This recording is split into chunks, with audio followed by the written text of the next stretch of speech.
What up, my freaks? RuinusInsight here with part 15 of my Total War Warhammer 3 modded Archaon the Everchosen campaign. So as we saw last time, a couple really nice battles as Gulator knocked Daniel out of the sky and destroyed one of his stacks, leaving another one and another big battle by the looks of it, outside the Forest of Decay very shortly. In addition to that, Archaon met Imric in battle and defeated both him and Menaethnirin by the looks of it, and basically destroyed the faction. I mean, yes, they do have another army out here, but they are at war with Clan Moors, who has more armies. Moors armies, I should say, around, and even if they fail, we'll work our way back down there, because we want to take the Silver Road through the mountains onward towards Sylvania and the Empire. I think it's been a good idea, generally speaking, not to hit the Empire early, because we've essentially been giving them a chance to get stronger, rather than get, well, hopefully completely destroyed by everything, as the Empire is generally in not the best position, but at least the Golden Order seems to be doing okay with 10 settlements. We can't even see where Karl Franz is and how well he's doing. Well, let's hope he's doing well, and even if we don't meet him in the strongest position, we will meet Vlad in a pretty good position, because it looks like he's been expanding pretty well. Anyway, in terms of what we gotta do this time, I believe everybody's gotta move, and then Gulator's got that big old fight to fight, but before we do, once again we did manage to reach the engagement threshold, and once again the episode will be an hour long, and once again the offer still stands. 300 likes and 50 comments, and the next episode will be an hour long as well. Anyway, Archie, I would like you, sir, to move up to Yorian here, and I would like Gulator, who I'm going to pick a name from the list for, because you guys gave me a lot of names for Exalted Heroes of Nurgle, specifically for the other Exalted Hero of Nurgle, but this one will draw some of those. Anyway, I want you to leech some XP. And the good thing, I should say, about the Exalted Heroes of Nurgle is they provide that additional replenishment via retinue something. Retinue healer. Retinue... I don't remember what it was, but... physician there. Okay, I could have figured that one out, damn it. Alright, also, immediately got your Eldritch Aura. We do want that Blight Swarm, so we'll want to rank up while in raiding stance. Okay, and the Vigor Loss reduction for Chosen, we'll need 3 Chosen in the army, and well, we have 3 Chaos Warriors to turn to Chosen whenever we please. Sentinels don't have much in the way of defenses. I think raiding stance automatically gets taken off if you do this, but let's give it a try. Yeah, I think that won't work as ranking up in raiding stance. Alright, we're gonna have to somehow maybe take a battle while in raiding, otherwise it won't work. How close are you to level? You're fairly close, but raiding our own territory here probably won't be too helpful. Sentinels, unfortunately, we didn't get to keep the cultist camp, but we will build it. And the Skaven, I guess, can have the Darkhold or continue to hold it, because it is of no use, or at least little use, to us. And go for Exploit Vessels right there, and then we'll chase down... Ooh, wait, will we? We can reach you and destroy you immediately. And then, you know what, maybe we'll send Ostrogruel up to the Demon's Stump and then... Or, wait, maybe I should have had him attack the Tower of Gorgoth. He's kind of damaged, I don't know. Oh, he's got banners. Banner of the Conet, passive ability, Frenzy assigned Hobgoblin units. We'll give it to one of the... no, you know what, let's give it to one of the Hobgoblin Sneaky Gets. They're quite effective. And the Standard of Jar does what exactly? Oh, great, I can't mouse over it. Right, melee attack, melee defense, +4 for all allies around. Alright, let's put it on Ostrogruel himself. He'll stay in the middle of the, pack, as it were. And it makes him unbreakable as well, which is a good thing to have for a lord. Alright, no, don't fight this, auto-resolve it. Nice, and it's free favor and stuff, I guess, and kill captives, and because if you're gonna attack shortly, and that'll be helpful. Doom Totem. We got another one of these. I think we got one last episode, or the episode before that as well. And you would be able to raid, but our own territory, so that doesn't really help us, because you would just be losing the upkeep. I have to wonder, Archaon, can you reach the Demon Stump in one go? No. And you can't reach the Tower of Gorgoth in one go. Can you reach either one? you might be able to reach the Tower of Gorgoth, in which case, if Archaon can march stance towards it, we might be able to take it like that. So, you're gonna do your best to wander this way as close to the tower as possible, and hopefully that works out for us, and this army actually will have served some purpose. Azazel, you are up next. Jaeger Bloodheim can reach here. Where can Sigvald reach? Here. Okay, neither one can reach us. Okay, that's fine. Meaning we're gonna move Azazel here, since neither can reach. And I hope I'm not wrong about that, by virtue of something. Jagrath will unfortunately most likely fall, but they do have another territory up here, so...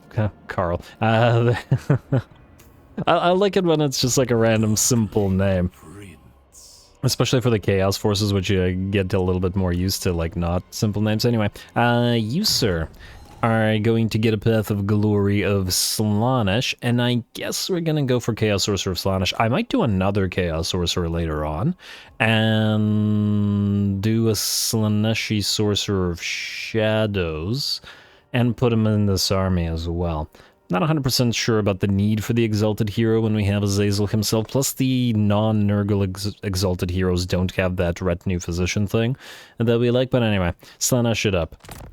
Oh, what did we get here? Cooldown reduction, a Lash of SLAANESH, and a Penumbral Pendulum, but we have to win a battle against SLAANESH. Well, well, well. I think we're reasonably well poised to do that, although...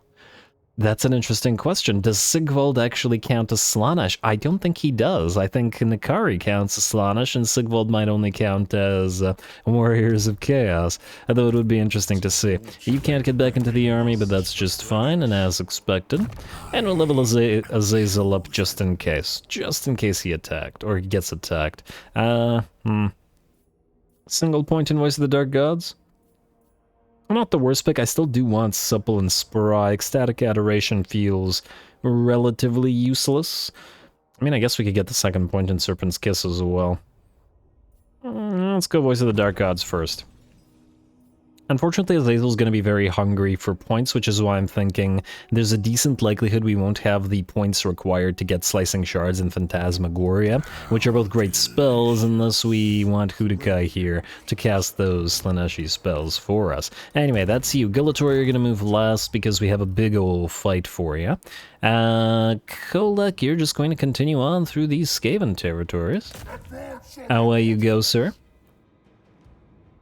Is there a stack here worth fighting? There is not a stack here worth fighting, so just auto-resolve it and continue on your merry Dragon Ogre way. We maybe want to sack this. It's not horrible. Oh, damn, I didn't realize it had tusks. I shouldn't have sacked it. Well, whatever. Too late. My bad. We don't get to keep the tusks, but, well, we may trade this away, so it wouldn't matter. The Festering Shroud. Ooh. Missile resistance area when out of melee, and missile resistance for army. That's really nice. Okay, so the question about this is who do we put this on? Generally speaking, since the augment is enabled for... Wait. Oh man, I need to figure out how augments work, because does it mean that the unit that it's affecting has to be out of melee, or does only the unit holding it have to be out of melee? Because if it's only the unit holding it, then that's easy to achieve with heroes, and you can still bolster the melee line, but if it's all units that it's affecting, I imagine that that's the way. In that case, it would be better for an army like a Tzeentch army with a lot of range units. Interesting. Interesting. Picking up some cool items. There's a lot of items that I hadn't seen in quite a long time, or just am no longer familiar with in the Chaos Warriors roster. Should be some neat stuff. Anyway, you, sir, Kuchar, you're gonna go right here to the edge of this. We want to try to draw Deathmaster Snitch into some combat. Oh, good, you're just out of that attrition. Then Kagan. If this guy's ambush fails, there's a decent likelihood you will still get ambushed by Snitch, and while the Skaven saves aren't really a problem, Deathmaster Snitch very much is. Now let's get you another set of Chaos Trolls, and maybe some Marauder Horses. A little bit expensive for what they offer, but we do need to build up another army here anyway. And then you can go right there, right beside Kuchar, and we'll pop Demahar Vorpal Shard in this army. And if he doesn't survive, well, then that'll mean... Oh, okay, you can't do that. Oh. Go into Summoning Stance. Bet it doesn't make you immune to attrition. Alright, you know, just stay there. And then, yeah, if you survive, or if you don't survive, then that'll just mean we'll have to swap you out to be another hero. Oh, lovely. Alrighty, Gulator, you will move last, and by last I mean right now, I guess, because everybody else has moved. Alrighty, and get you that Summoning Stance. And I imagine since there's a full stack in the Forest of Decay plus the garrison, then the enemy should be willing to fight. And indeed they are. Pyrrhic Victory, they've got very high veterancy on their units, but fortunately the Chaos Warhounds and the Chaos Furies aren't really any kind of threat. They got a couple of regiments of renown in the form of the Sour Guts and the Shrieking Skyrays, but nothing we can't handle. A lot of Cornate stuff, including a unit of Blood Crushers, however. That one will need some focusing down. We'll have to probably debuff it in order to make sure that it doesn't rip too many of our units apart. Either way, seems like a fun fight. Away we go, Gulator, yet again.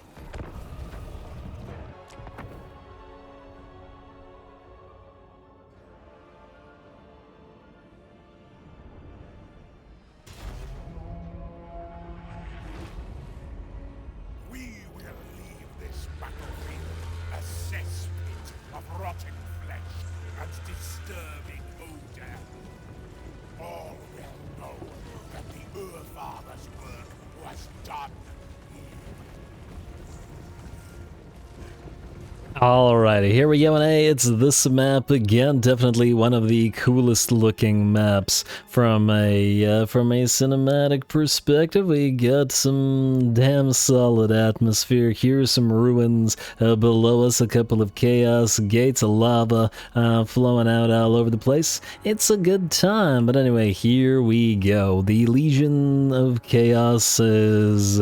well, they're the Legion of Chaos, and we're the Legion of Chaos, at least Gulator's army is. Daniel may not be here, but his troops are still able to do some damage.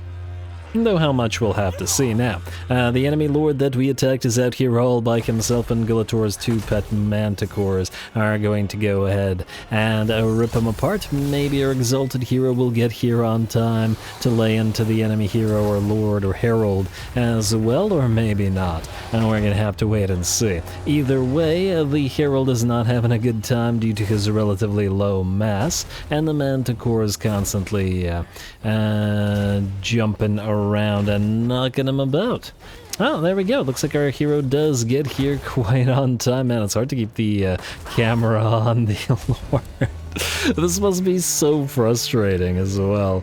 Can't even get up. Although, they do have invincibility frames because of it, so there's that. Though the few invincibility frames won't confer real invincibility as the enemy lord goes down, and our exalted hero and our manticores are gonna get out. The enemy army moves onto the field, and we're going to take the best position we can up here on the hills. Now, generally what happens in these situations is that once you attack the lord outside the settlement, the enemy army will straight up attack. This time they decided not to, for whatever reason. I tried to drop the piercing bolts of burning on the blob and hoped that that would kick them sufficiently in order to attack us, but apparently no, it didn't. It did do a little bit of damage, not a lot of models lost, and I wouldn't have bothered if it wasn't for the fact that the AI should have been attacking us here, but oh well. Oh well, it's okay, we're going to have to kill them the old-fashioned way. There we go, and it looks like the massive pile of Furies is headed towards us, together with those Screamers of Tzeentch. We're gonna pop the, well, they're gonna pop the Plague of Rust on one of our units, and we're going to counter with the Curse of the Leper on another one, especially the unit that gets charged by those Blood Crushers. There's the Curse of the Leper coming down, and it looks like the Blood Crushers want to peel away rather than fight while that's up. That said, the Furies are having a very very bad day, fragile as they are, on top of the fact that the Curse of the Leper is damaging them, and the enemy will do some spell work of its own, however, dropping a Searing Doom right in the middle of our battle line and hitting the Forsaken there, though obviously it's not a threat to the Chaos spawn. The battle has just begun, as well as there's plenty more enemies where that came from. A bunch of Bloodletters, Exalted Bloodletters, and Bloodletters are heading towards our main line, and it does look like, at least with the units that got hit by the Searing Doom and by the Plague of Rust, are pretty badly damaged. Down with the Sickness. Lower Enemy Lord doesn't like you, but not to worry, we got fleshy abundance in abundance for you, and hopefully we'll keep you nice and healed up. Out here we have our Frolicking Bubonicers on the flanks here, waiting for them to get down to half HP so we can use them to summon some Forsaken. And then over in the back lines we have found the enemy Skull Cannon.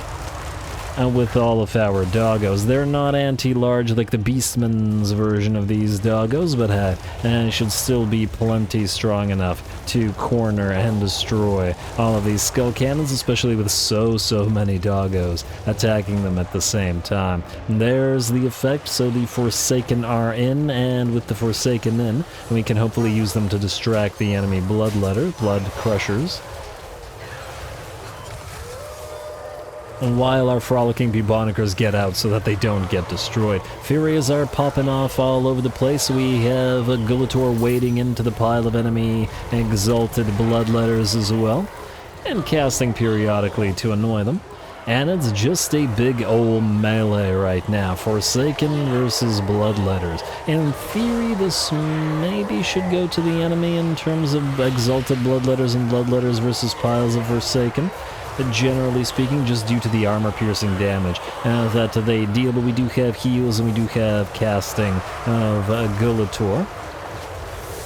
And it looks like part of the enemy's line is collapsing pretty well as well. There we go, and those Blood Crushers are back into it, and still by the looks of trying to get those Frolicking Bubonicers off the field. I even decided to use a Fleshy Abundance on them, and just because we could. Even though it wasn't super necessary, as we don't particularly care about their destruction, but anyway. And definitely have to take care of these Blood Crushers, so here comes a Manticore to help out with that matter. And while I'm sure they'll surround it eventually, they're taking quite a bit of damage themselves. Here come the Forsaken, there we go, not Forsaken, the Spawn and Forsaken. I'm bringing a Blood Crusher down, and the Bloodletters and Blood Crushers are working together, but they will also fall together. And our Exalted Hero leads this flank while Gulator has returned to the main portion of the enemy army to lead the rest of our piles of Forsaken and Spawn. Now that the enemy Lord is gone, we are no longer worried about him dropping Searing Doom down upon us, so we can just blob up as much as we please. Now that said, it hardly matters anymore, as the enemy army will finally shatter. And it's now just a matter of bringing down those demonic units, and that still have some fight in them.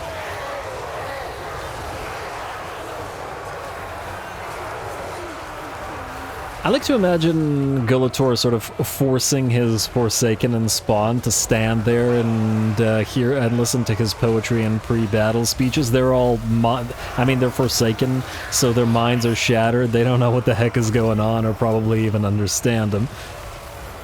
But he has his inexplicable ability to control them.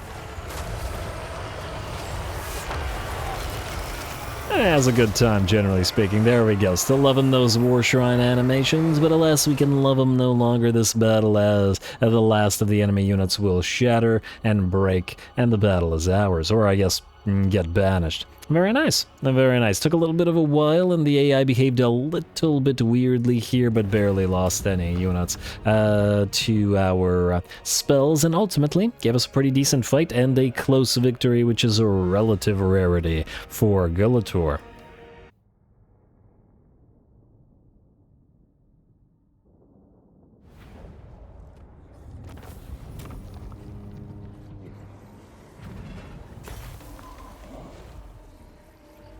Alright, very nice. Once again, the poor frolicking bubonicers always taking damage, but they will eventually die off, and, well, we did want to replace them in this army eventually, so we're working on it. I might put the bilious Thunderguff in this army just to reward Gulator, as it's a fairly nice regiment of renown. As well, looks like we got 109 kills on the Blister Boys this time around, taking the lead for the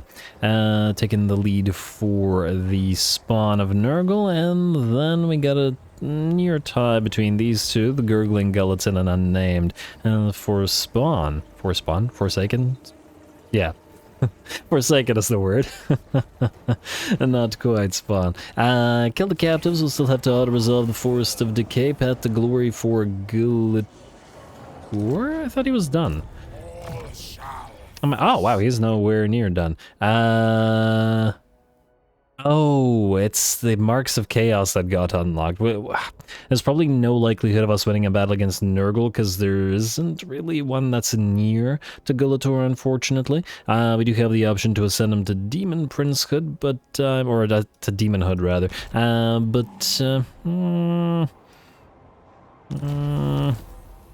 I don't know. At a loss of Vile Enchanter, I'm not sure that it's worth it. I'm gonna have to think about it. Anyway, Fleshy Abundance level 2 is the biggest pickup now, so we can certainly buff up the army by healing it considerably. Let's auto-resolve this real quick. Hopefully it don't do too much damage, and in fact, it don't, and hey, it didn't even hurt our spawn this time around. Lovely. We will... Wait, this was not a Dark Fort? I think it was not a Dark Fortress. I just talked about it. Yeah, it was not a Dark Fortress, and hey, we get to find out what the medicinal plants do. They give a replenishment for Marauders. Oh, it's kind of meh. Only for Marauders, meaning it'll be relatively useless as soon as, well, actually fairly soon as we're no longer using basic Marauders, so I'm happy giving this away to Malice. We still gotta head to the Volcano's Hardened Tower Flies, though I fear they will be taken by Corson here, which is unfortunate. And we're gonna have to try to swap those around if possible, but if it isn't, it isn't. Malice will still get the Forest of Decay at the very least. I'd really love to give him the Tower of Flies, but we'll see. Now, I guess we also have to think about where we're going to send Gulator next. I guess we can send him to help it. We also still do have to deal with Throggy. I mean, within the next few turns, maybe what... Oh, wait a second. I just had a thought. If Throg is currently fighting Molder, Throg will be weak for as long as he remains in that fight. If we destroy Molder, it'll mean Throg will get stronger, which we don't necessarily want.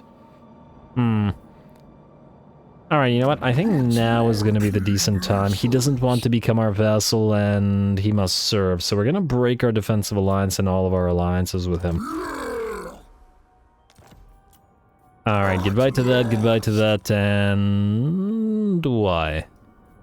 We can't break military access? Does he have a territory that's completely surrounded by our territories? What is this? Are we preventing... Huh. I'm not entirely sure. Weird. Hopefully it's not bugged, and hopefully this won't prevent us from declaring war without it being, you know, pissed off about the treaty breakage or whatever. But anyway, we'll see. Anything else that we need to do this turn? I guess we gotta spend a little bit of cash, so let's spend it. And... Carrick Flag... Ooh, wait. 1 second. Just to double check. This probably won't be enough to fight Deathmaster Snitch's army if they attack you, but I also don't want to waste money on summoning new stuff here, so it's gonna have to do, and if he dies, he dies. I don't care enough about that. What we do want to see is whether we want to... Let's see, Archaon. You are missing a SLAANESH caster, that's what you're missing. Meaning, we could summon one here at Shangyang. And, would you look at that, Allure of SLAANESH. I'm going to take that as a sign from the gods because, well, I mean, he'll have Mist and Shadows or whatever the passive is instead of the passive for death, but it seems like a sign from the gods. We're gonna go with that. Alright, so it's smoke and mirrors. Mist and shadow, smoke and mirrors, whatever, same thing. And yeah, 25 seconds of physical resistance and speed. Still not going to be too bad. And we're still going to devote you to SLAANESH.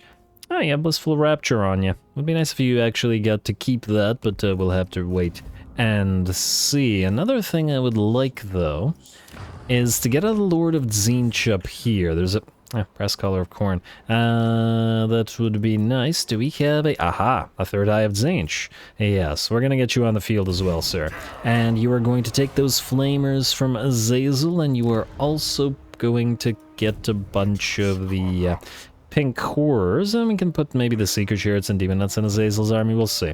I still don't know exactly what we're going to do with his versus Sigvald's, because we have to figure that out based on what exactly Sigvald buffs and stuff. Now, just gonna take a brief look. Aha, Silver Tower Sorcerers, yes. Dark readout for you, and ooh. Tower of Cracks near a tier 4, meaning we can get the Warrior's Hall and the Shaman's Temple up and running. Man, no favor buildings at all? Damn, I just wanted some more favor.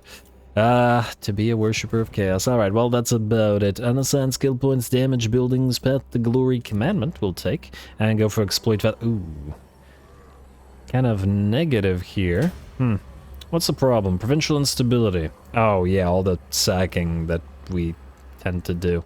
Yeah, I get that. Anyway, let us end the turn and let's see what Deathmaster Snitch does about all this. You can have a Root Marcher and Dominating Presence. I'm just wondering if we could back you off further, but I don't think we can. And what about you, sir? Honestly, none of this is going to be all that helpful here, so let's just get you Blade Master. Alright, moment of truth. And, ooh, wait. One other thing I wanted to do. We need an outpost of Pig Barter. We need to have access to those lovely units, and we'll immediately have access to Skullcrackers and Iron Demons at the very least, but just the fact that he already has this building here means he will max it out eventually, so we'll have all the trains we can handle. And I definitely plan to make a full-on undivided army with just like Chaos Warriors and Chosen Knights of Undivided, and maybe some Chaos Dwarf units thrown in there. I think it'll be a nice one. Archaon's army has grown too specific, I think. He doesn't have enough room for a pile of infantry, is what I'm getting at. Not anymore. And I kind of like the idea with him having a champion of all the gods following him, kind of showing that all the champions have knelt to him as the Everchosen. Anyway, let's end the turn. Let's see about that Deathmaster. Zatan, yeah, just relax. We're coming for you, bud. Alright, there it is. Clan Eshin is going to start off and attacking this little garrison. We don't care about that. And his armies will remain relatively unhurt. Will he take the territory? No, he will attack another territory, but these are non-invested territories as I recall, so it doesn't really matter. He's just going to lose a pile of Skaven slaves. And though it is annoying that we will have to give chase, at the very least we can occupy with the little army while Kuchar does the chasing and the killing.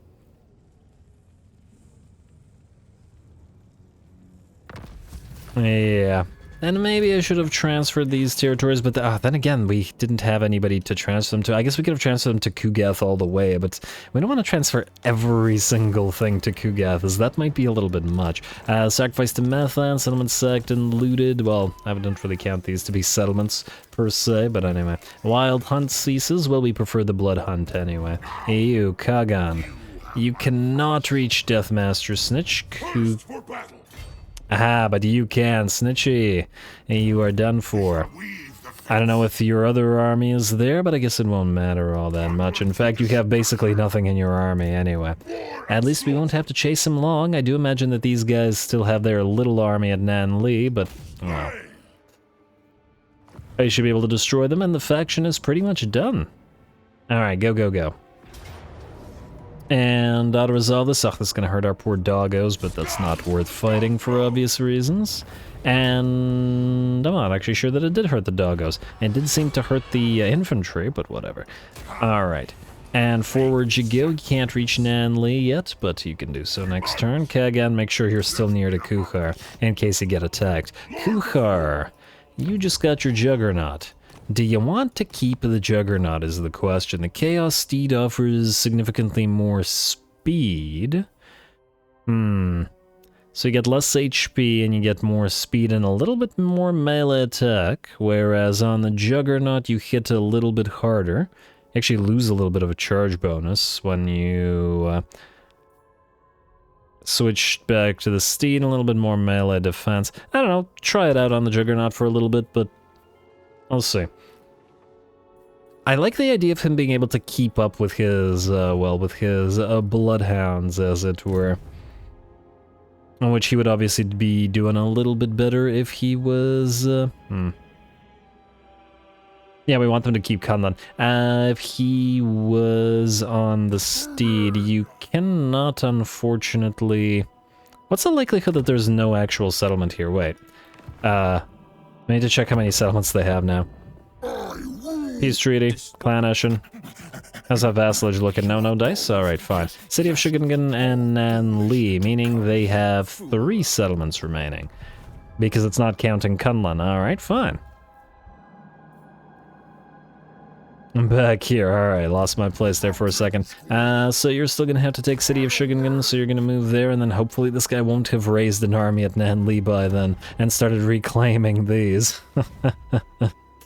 Oh, man. Oh, let's just hope. Alright, that looks good to me. Archaon, let's get you moving again, sir. You can actually reach the Demon Stump, and... Oh, wow, you can actually reach the Tower of Gorgoth all the way from here. Oh, wait. Then if you could take Demon Stump, then Archaon can take this and then loop around this way, which might not be too bad. Oh, would you look at that? Draj is taking some initiative. I actually didn't want him to take Bitter Bay. I wanted Moors to have that, because they have a decent pile of the territory. But oh well, Archaon, take Tower of Gorgoth. Astrogru will take Demon Stump next. And there's no defenders at either location, really, so... And that's all fine. And I'll resolve that. And occupy it. Alright, another Dark Fortress and more favor. I did say we were looking for favor. And there we go. Alright, next up, Astrogru, you are headed to the Demon Stump. You can't switch stances. Unfortunately, can't use the Summoner's stance. We could steal his items, but I don't know. Feel slightly bad about it. Alright, occupy the place, and... I just occupied, whatever. Yeah, nice Lichbone Pendant. Hopefully you didn't get to keep that. Wait. Okay, no, we earned that Lichbone Pendant. That one I am not willing to let him keep. No, okay, it didn't go to him. Good. I have to swap a few... Oh, right, I wanted to get that other Banner of Rage on somebody. Maybe Kolek, more base weapon damage? Certainly a decent candidate for it. Anyway, Azazel, are you now near enough to... You're going to try to reclaim the Silver Tower of Sorcerers. I don't think you're going to be able to be... I don't think you're going to be able to do that. You can't quite reach... Oh, actually, you can quite reach Sigvald. But you can't do it with Hudakai present. Alright. I don't know whether Sigvald will actually fight, though. Actually, an interesting question. Most likely he'll run. He's currently at war with the Frozen City. Oh, wait. If this is the only territory belonging to Harganeth, maybe we just attack them while on the way and just subjugate them. This might actually work out fairly well for us. Also, Sir Azazel, you get an aspiring champion. And this will hopefully solve some of the situation with the need for poison, since the aspiring champions have poison application. Just sort of intersperse them around with the Scourge units, or Hell Scourge units, so we'll have a minus 60% armor piercing and base weapon damage. A reduction plus a little bit of that speed reduction. In fact, we should probably get 2 of these guys. I wish they weren't so ridiculously expensive, but what are you gonna do? Also, don't really want to delete any of these guys. I guess we're gonna have to let another Marauder unit go. You guys are still a fair bit of ways before we can get you into Chaos Chariots. I mean, I guess we could always summon another one later. You know what, summon it later, because we may want to trade to... Siggy relatively soon. Let's see if he fights. I doubt it, but It would be nice if he did. Come on, Siggy, don't be afraid. You know, you want a piece of Azazel? Oh, wow, he will fight. Oh, go figure. I wasn't expecting that, I will admit, but it's time to defeat him. What does he have? A pile of Chaos Warriors and... Oh, he has chariots, funnily enough, and a spawn. Yeah, could have used some of these armies or some of these units, but alas, we're going to have to go with what we got. Anyway, away we go.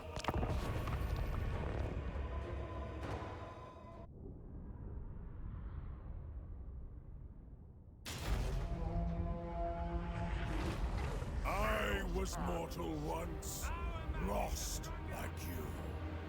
And now look how glorious I have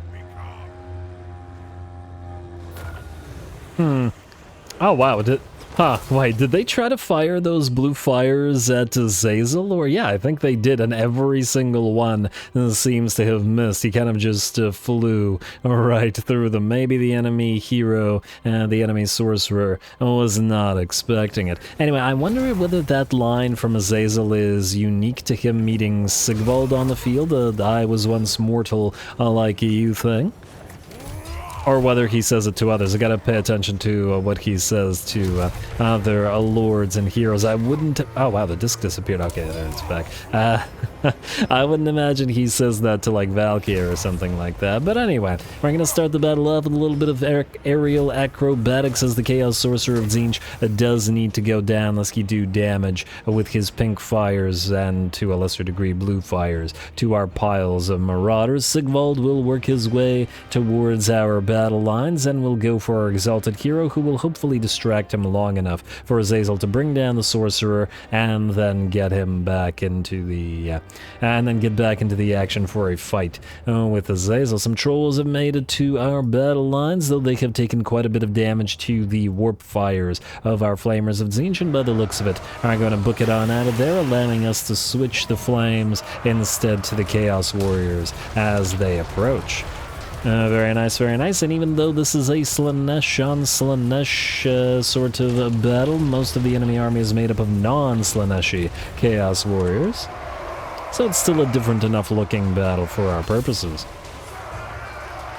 And there we go, hold him in place and burninate him. We got a little help from Tzeentch for a little while longer, though eventually we'll peel away and then these units won't be here. We'll need to acquire enough damage dealers in Azazel's army before we do that. Anyway, some of the enemy Marauder Horsemen were probably far better off harassing our flanks or even our back line rather than just standing there and chucking spears at us, because the flames hurt a lot more than the spears do. Azazel has made his way to the fight and is now attempting to attack Sigvald there. Although Sigvald is also surrounded by the Pillarmen, and... I don't see Overwhelm on him, interestingly enough. Maybe they're not landing any hits. He's only got 46 melee defense. A little bit surprising that they aren't able to confer their debuff. Well, either way, ooh, I like all those flames going in the background while Azazel and Siggy face off against each other. Although, once again, with all those jumping and flying animations that Azazel has, it's kind of hard to keep track. We are, however, going to have to back him off, as Siggy seems to be out-damaging him. I mean, considering the disparity in weapon strength and melee attack, that's hardly surprising. And also, Sigvald has 130 armor. In fact, he's better in every single stat, with the exception of speed. But that's okay. That's okay. He can't cast, and he certainly can't annoy to the degree that Azazel can with flying around like this. I think he does have a regeneration of some kind, Siggy. Or does he? Yeah, I think I just saw one of his HP go up a little bit, but anyway. We still have to destroy the rest of his army, and Azazel will just cycle charge him a little bit. I'll lift off into the sky, get a nice charge, get a few hits in, and back off, and do it again. Alrighty, and I do hear horns in the background. The enemy army, if nothing else, is having a pretty bad time, and Sigvald is now, after that particular charge, and down to about 25% HP, and the two are roughly even with each other. Let's see if the next charge does it for us. Alright, Azazel returning to the fray, jumping down, and will that do it? Indeed it will. Tormentor Sword, Acquiescence, and Sigvald will shatter. Perfect. Though that was a very, very close duel between the two. Alright, and now it's time to overrun the remnants of the enemy line as they continue to hold. Looks like a few spawn are still there, but the rest of the army will shatter, along with Sigvald. We'll chase him down with Azazel, as we don't have another lord close enough to leech a second kill and thus acquire his defeat trait twice, but that's okay. I don't recall his defeat trait being one of the ones you really, really want to acquire.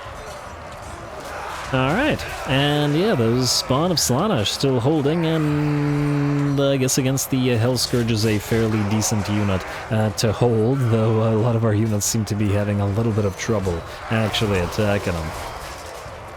Alright, bring him down, 2 left to go. And I still haven't decided whose army we're going to keep a few of these chaos spawn in.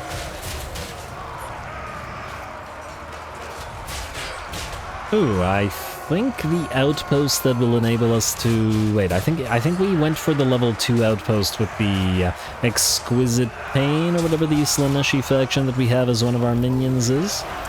Which will hopefully enable us to soon build more than one Exalted Demon Net. We'll definitely want to put him in one of the armies. Anyway, looks like we finally managed to bring down one of the Chaos spawn as soon as Azazel arrived. Yeah, we definitely need some harder hitters in here.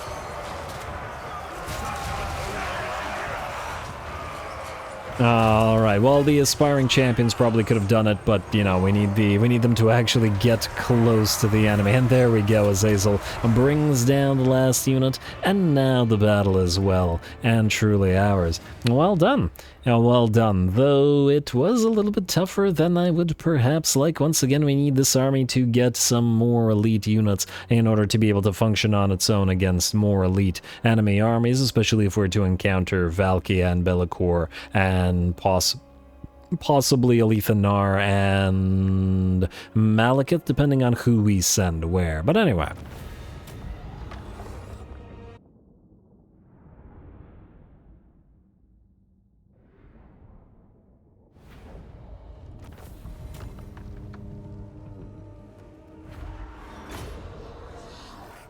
Hey, our Razor Standard, we're certainly stealing some good stuff, and we can probably put that into this particular army. I'm sure the Hell Scourges could use it, even though the weapon strength bonus would be completely wasted on them.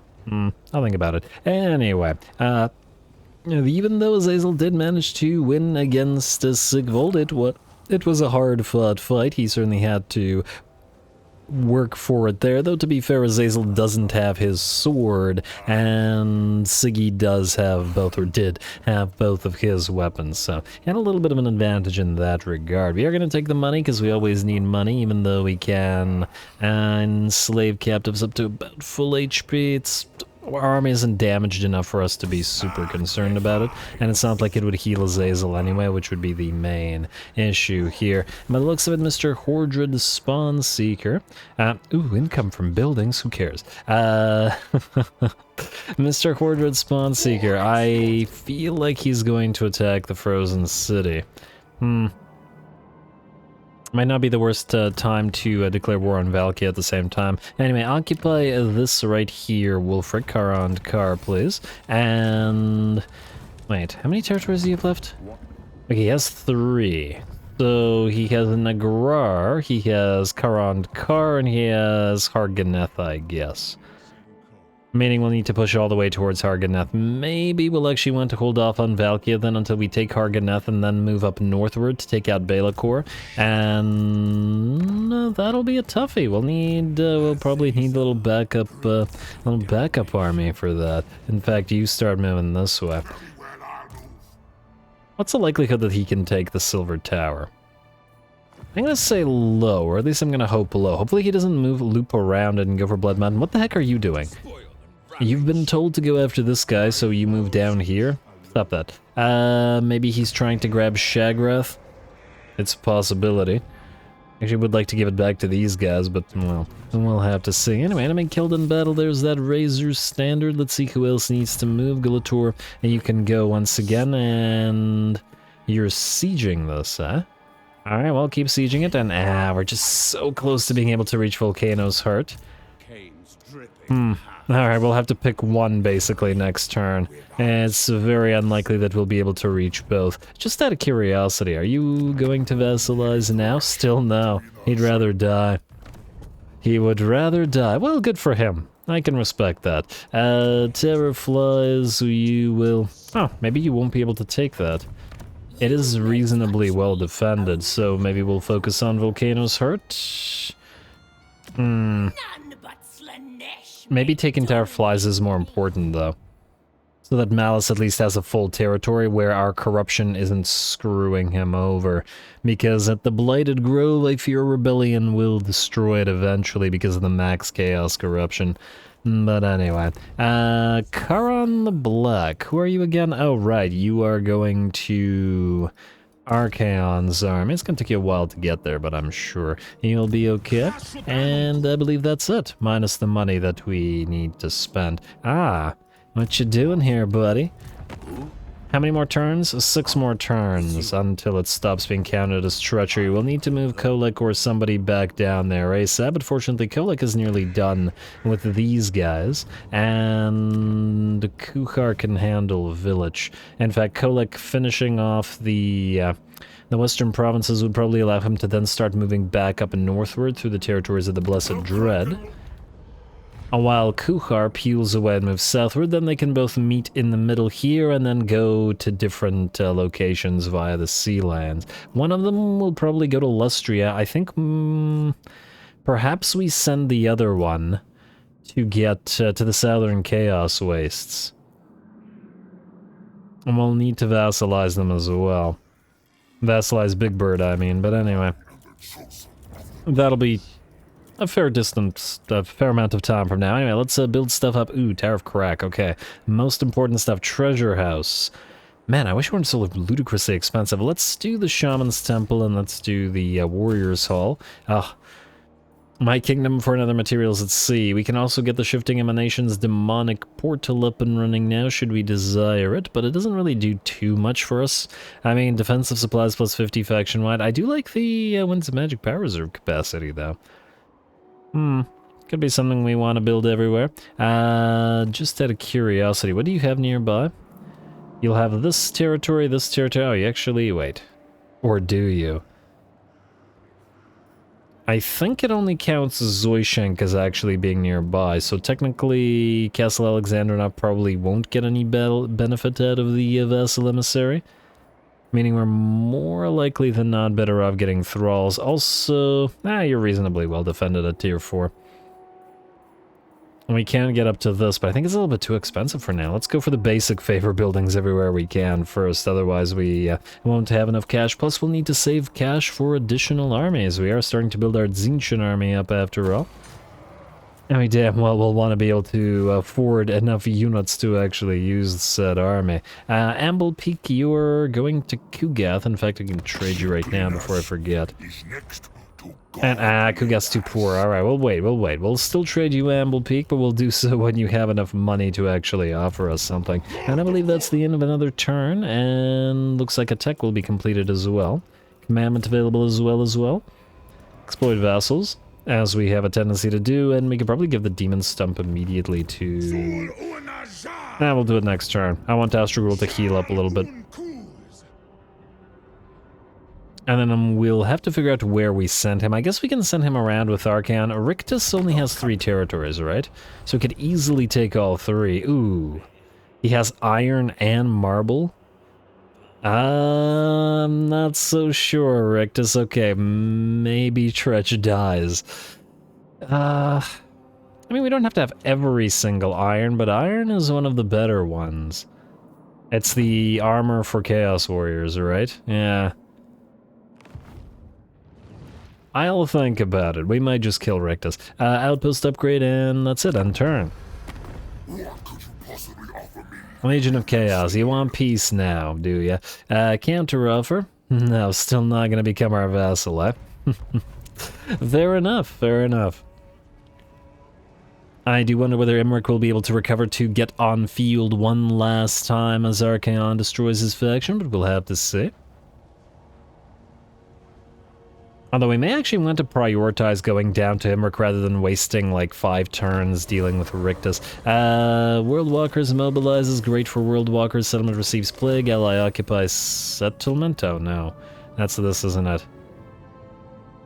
No, it isn't. Huh. Oh, oh wow, they got destroyed?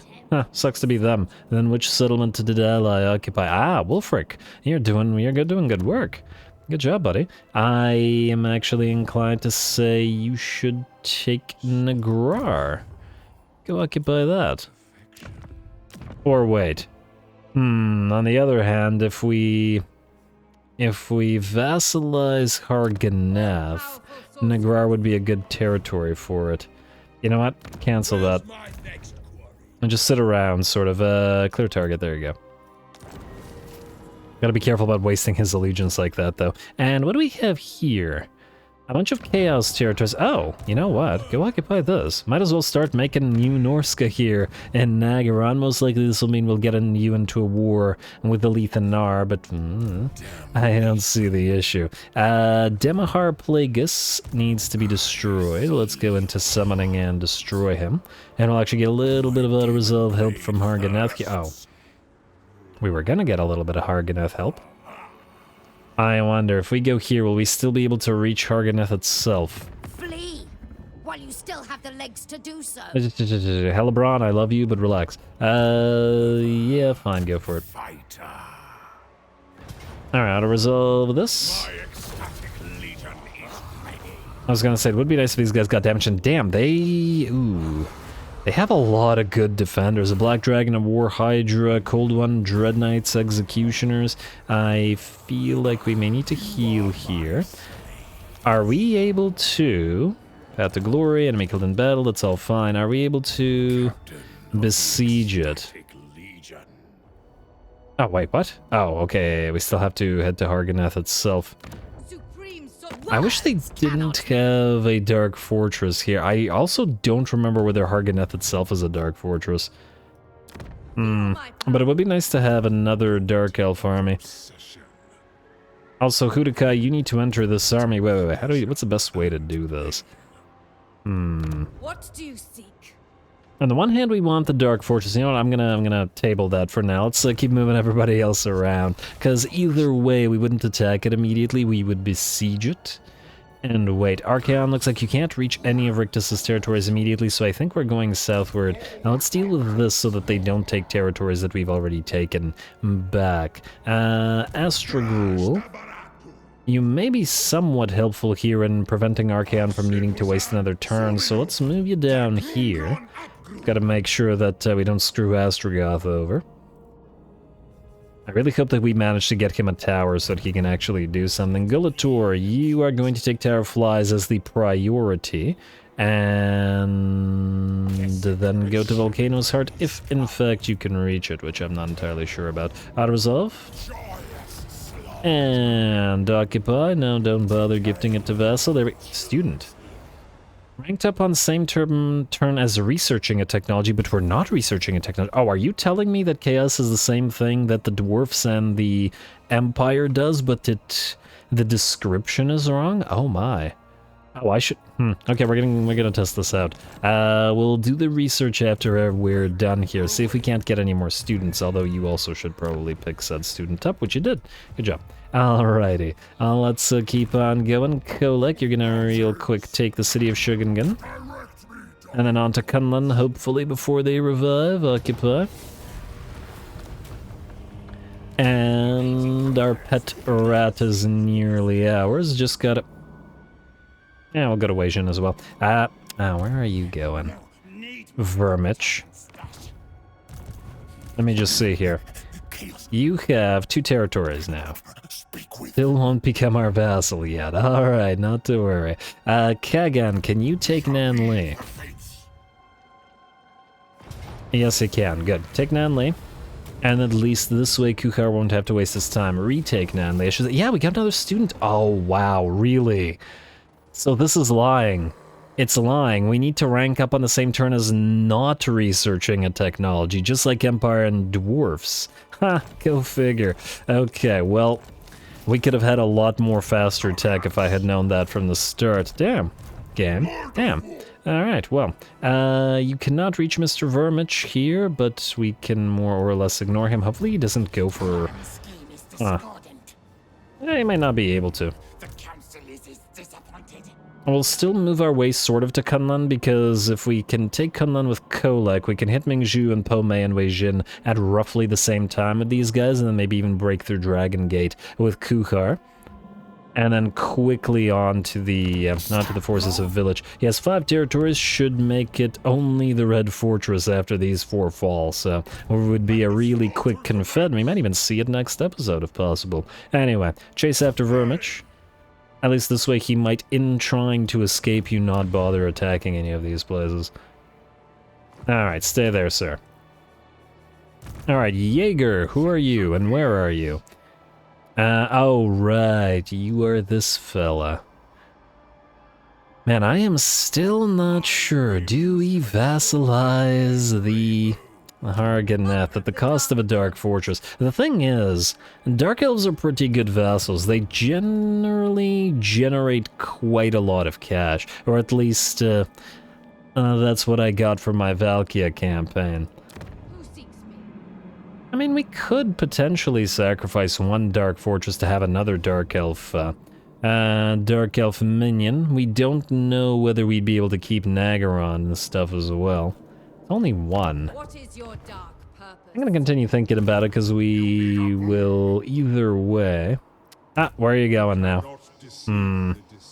Wherever it is, I don't like it.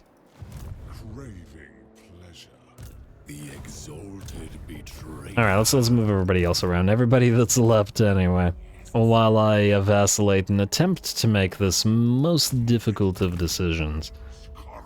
I mean, at the end of the day, what doesn't change is we still have to declare war on them, so I think we'll do that. They will sally out with a very nice stack. The Blackguard of Nagaron and the Black Dragons and the Cold One Dread Knights and the Executioners all will be very much problematic here. Nonetheless, though, you are trading with Be'lakor. Huh, I wasn't expecting that. But okay. Azazel, you're going to besiege them, declare war. Sure. You overreach. Hey, a valiant defeat, that's fine. Then, what we'll want to do is this. You, Jaeger, are going to summon Azazel's other aspiring champion. And you are going to summon your Pink Horrors. I mean, we gotta get this Ancient Army up and running. And then you can reinforce Azazel when these guys sally out next turn, because obviously they're stronger than us, so they will inevitably sally out. And I guess we'll put Hudakai in your army rather than Azazel's, because we can't swap units around right now anyway. Well, that's fine. It'll make for some easy swapping. Wink, and we'll have to swap the aspiring champions with the Flamers anyway to get this army up and running. Alright, reasonably happy with that. Just gonna hope that we don't get immediately attacked by the Legion of the Gore Queen here, but it might make for an interesting fight. Alright, you guys are good. Do we have time to fight that? Maybe. What we don't have is money, and thus we don't need to do buildings. I guess we'll go for a tech, and the tech we shall take is, Searing Branding Iron for Kuchar, or Demonic Pact for Control All Authority. Yeah, the All Authority is very valuable. You know what? It's a gift of chaos, plus its control, plus All Authority. We'll start with the Demonic Pact, then we'll head to Searing Branding Iron, then we'll loop back towards Arcane Branding Iron, and we'll have access to all of the gods' units. That, I believe, then, is the end turn. Let's double check Diplo real quick, though. Fecondites, you're fine. Decadent Host. Not gonna be a vassal, huh? Alright. We weren't gonna make it one, but just out of curiosity. Wintertooth wants to trade. Oh, I actually wanted to double check Wintertooth. Oh, we still can't take that, do we? Usually this happens when you essentially have one of his territories landlocked, completely surrounded by your own territories. I think what it's doing is maybe counting the Tower of Crack as surrounding the Bay of Blades, but it shouldn't be because the Bay of Blades has a port, which makes it a little bit odd.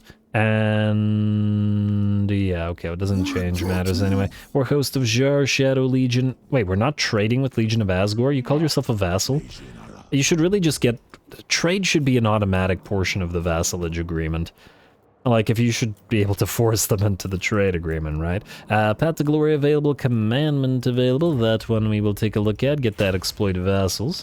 Outpost upgrade available, another Commandment available. Though only temporary here, I think. Gotta be careful about those rebellions. Alright, then, Azazel, you will need to level up for this, as this will be a difficult fight for you. We got Voice of the Dark Gods, I guess we're heading into the next point of Serpent's Kiss. Alright, and then you, sir, are going to stay in your current form.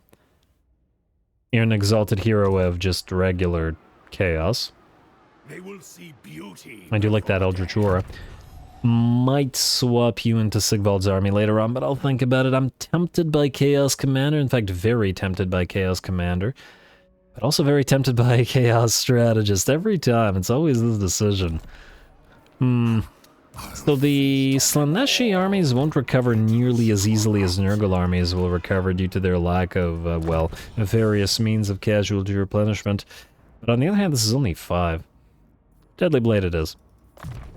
Keep ignoring it for now. And Horsemen of the Apocalypse is at level 15. Okay, gotta make sure that we get that. Oh, actually, out of curiosity, do these guys get... No. Wait, so Horsemen of the Apocalypse is only available to Undivided heroes. Oh, that's interesting. It's actually a pretty decent buff, but anyway. Back here, and the turn should be a pretty big old fight against the Dark Elves.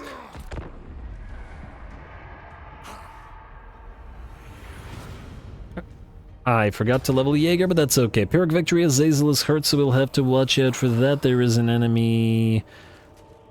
Caster of Beasts. Okay, Flock of Doom.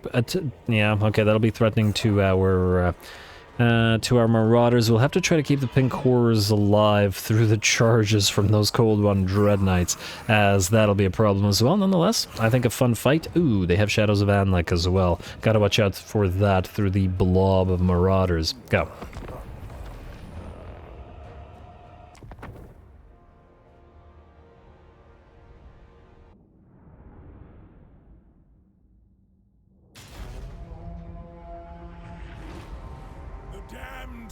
Stalks these realms once more. Alrighty, here we go. I am very excited about this particular battle. I guess it'll be, well, this episode will be Azazel's day. Everybody else has had their chance to shine, and today is his. Now, this army is much more elite than ours, having 4 tier 5 units and 4 tier 4 units, whereas almost all of our army is made up of tier 2s, with a couple of tier 3s interspersed. And those Chaos Warriors, and I think the Flamers are... Yeah, the Flamers are also tier 2. Though honestly, I think the Flamers are more tier 3 than the Hellscourge, and then the Hellscourge Chaos Warriors are, in terms of their usefulness. But anyway, I digress. Big disparity in... Big old Dragon Skeleton or something.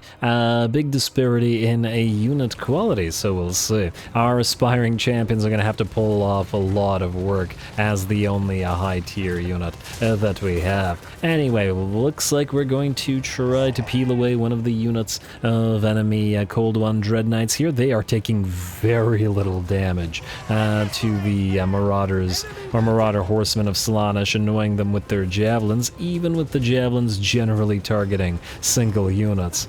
Barely any damage whatsoever, and the skirmish mode will fail, allowing the Cold One Dread Knights to catch up. But in the meantime, Azazel is having a nice duel in the air with a Black Dragon, activating Temptator to hopefully buff him up a little bit with that melee damage reflection and the damage resistance, but otherwise trying to hold the enemy dragon in place while our flamers do work. And the flamethrower units through in the game, whether it be the warp fire throwers or the flamers of Tzeentch or the iron drakes, what have you, While it does seem like the units would be best at killing off blobs, they're actually generally quite good at targeting single entities, sniping heroes. They're, generally speaking, just good. You gotta love your flamethrower units.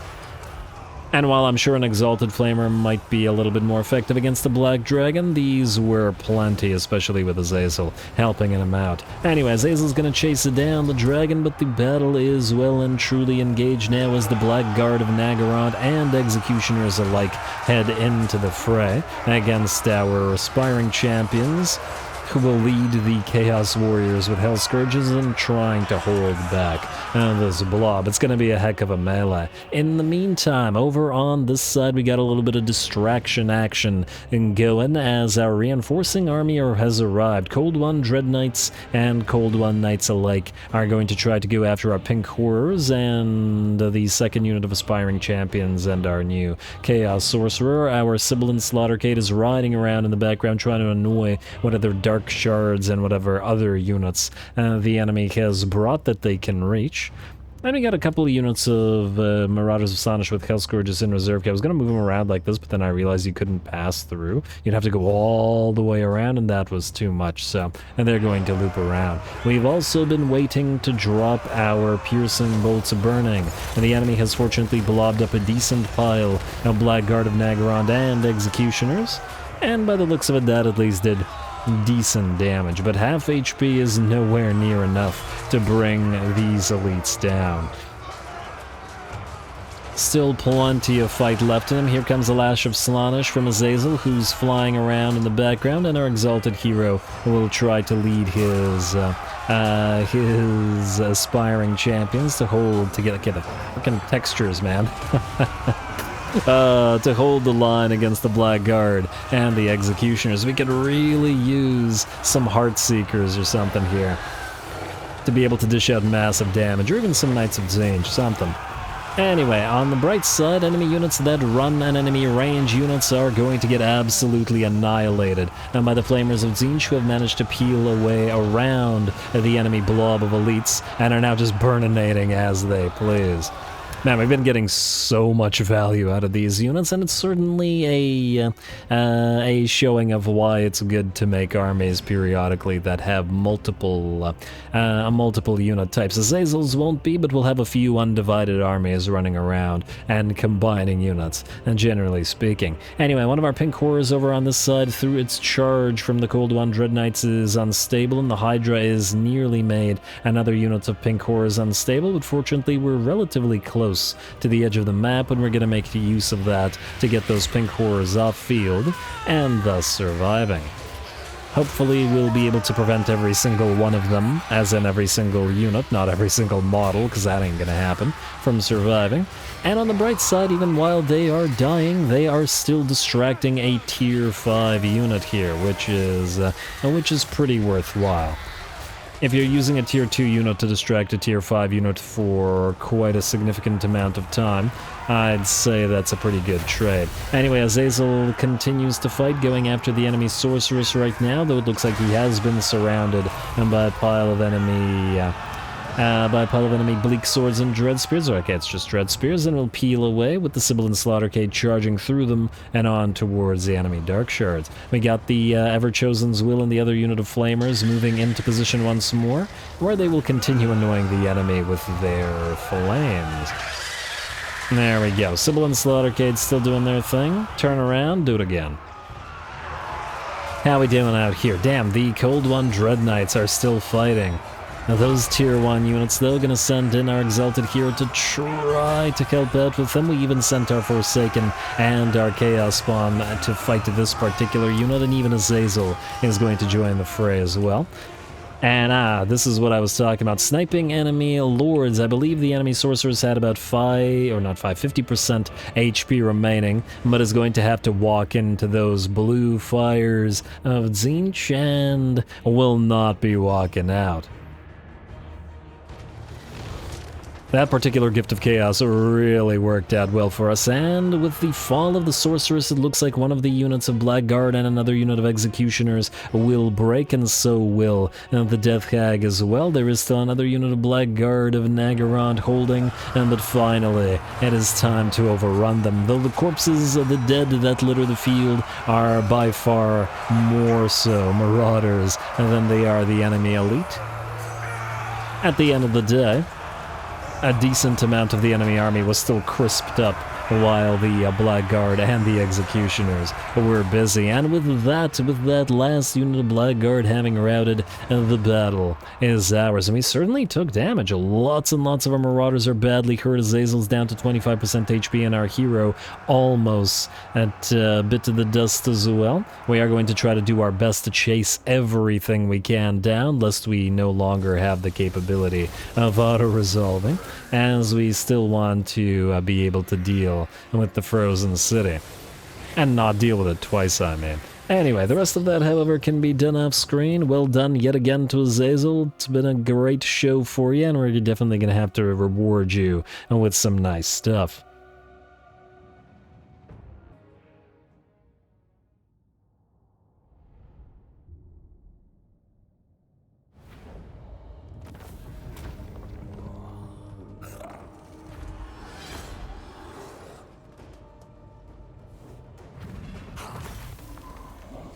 Ooh, alright, a very nice fight, and certainly one we had to work for to pull off the win. Those Cold One Dread Knights racking up 41,000 kills, and 41,000 kills, 41,000 damage, and the other one doing pretty good at 20.6k. One of the Executioners, 122 kills and 24k as well, and then there was the Hydra with the 14k and damage. That battle was primarily won via distraction, which, you know, for SLAANESH faction does feel appropriate, or for SLAANESH army does feel appropriate. It took so many of our Marauders to take on the Blackguard and Executioners, which, well, it's appropriate considering we're using tier 1 and tier 2 units to fight tier 4s, and it's a pretty huge disparity in troop quality, especially since the Marauders with Hell Scourges and the Chaos Warriors with Hell Scourges, neither of them really do any damage.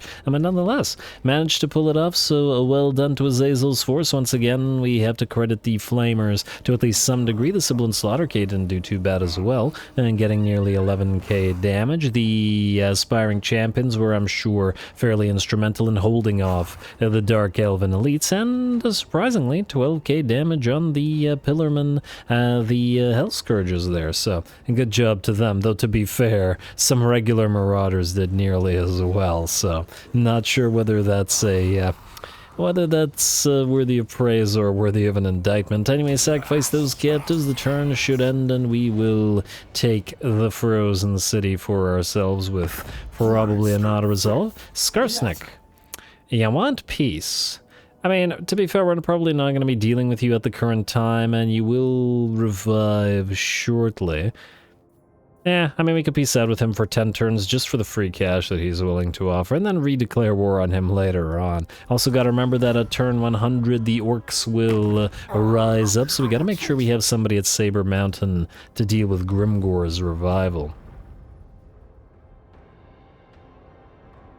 And alright, looks like nothing else after that. Alright, well with that folks, we are out of time. I'm going to give some thought as to whether we should indeed leave the Frozen City or subjugate Harganeth, or, I mean, it is a tier 4, meaning we'd immediately have access to some solid stuff. Blackguard, well we don't need Blackguard recruitment, or Cold One Knights, or Cold One Chariots. Charybdises and Warhydras could be useful. It's the Bloodwreck Cauldrons I want the most, and they do have a Sorceress's Abode here.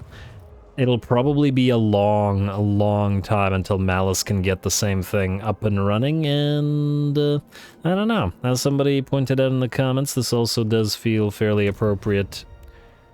Where are you going?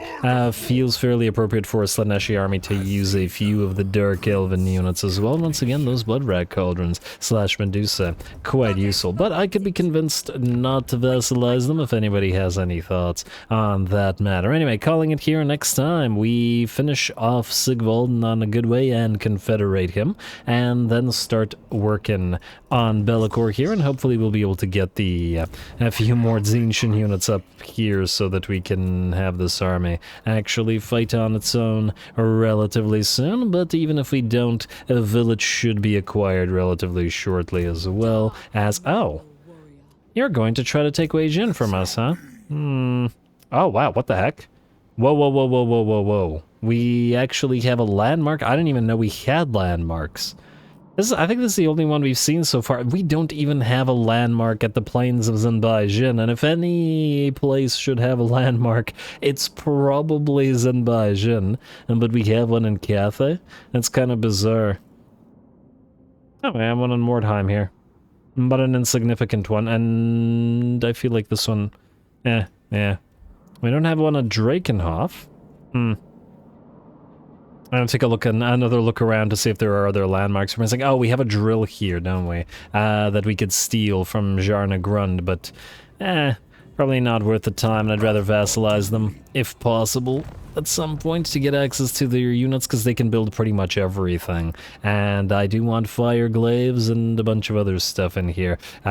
Dreadquakes, trains, all the good stuff. Kadai, well, I don't really care as much about Kadai since we have access to other demons, but hey, just for some variety's sake. Anyway, more Archaon to come. I should stop rambling. All glory to the algorithm, whatever I usually say. Likes and comments the threshold, and thanks for watching.